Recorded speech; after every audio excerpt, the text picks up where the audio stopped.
Now to a live look at the U.S. Capitol, the place where 1 year ago today, supporters of former President Donald Trump stormed the buildings as Congress certified the 2020 presidential election.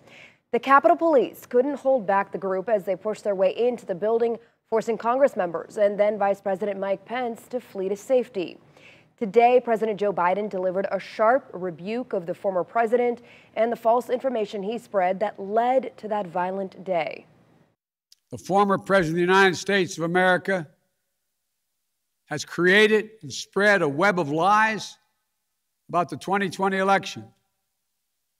He's done so because he values power over principle, because he sees his own interest as more important than his country's interest and America's interest.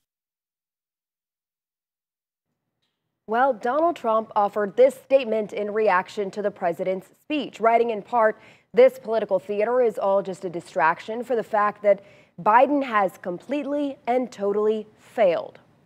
Both the House and Senate convened for a moment of silence today. Now I ask all members to rise for a moment of silence in their memory. Lawmakers forced to hide from the violent attack also took to the floor to share their stories from that day. We were wondering what was happening until I saw a few feet from me. I saw a man wearing a vest that said police. On the Senate floor, he was carrying a submachine gun. I'd never seen anything like this in the U.S. Senate.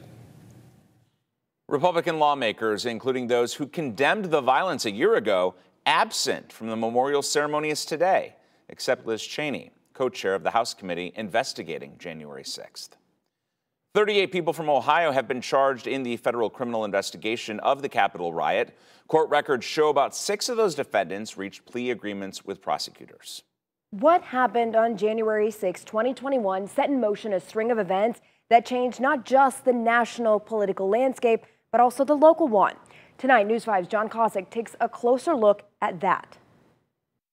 A year ago this day, Senator Rob Portman and Congressman Anthony Gonzalez held arguably 2 of the safest seats in Congress. A year later, neither is seeking re-election. Portman announcing his intention 19 days after January 6th. It's harder to get things done these days. That's part of it. Gonzalez's decision would come 8 months later, but would be directly tied to January 6th, as he was one of 10 Republican members of Congress to vote to impeach former President Trump for his actions that day, telling me at the time it was a difficult decision based on the former president's actions when the Capitol was under siege. From what we knew, he was taking meetings at that time about instituting martial law and trying to rerun the election under military order.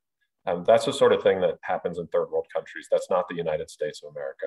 And so at that point, I felt like I could no longer trust him to be the commander-in-chief. On January 6, Senator Sherrod Brown spent the night sleeping in a Capitol office out of fear of what might still be out there on the streets, stunned by the events, but heartened by the bipartisanship that emerged in denouncing them, a feeling, though, that would quickly fade. Within 2 months, Republican leaders had changed their tune and began to say, well, these were tourists or these people who have been indicted or political prisoners. A belief, he said, that is now shared by many of those vying for those open Ohio seats. That, he said, sends a message that violence is an acceptable form of political discourse and why he believes people need to be held accountable. Those people need to be prosecuted, and we also need to hold accountable and prosecute those who planned this insurrection. It was a proposed coup d'etat, attack on our government, to install a president who wasn't lawfully elected.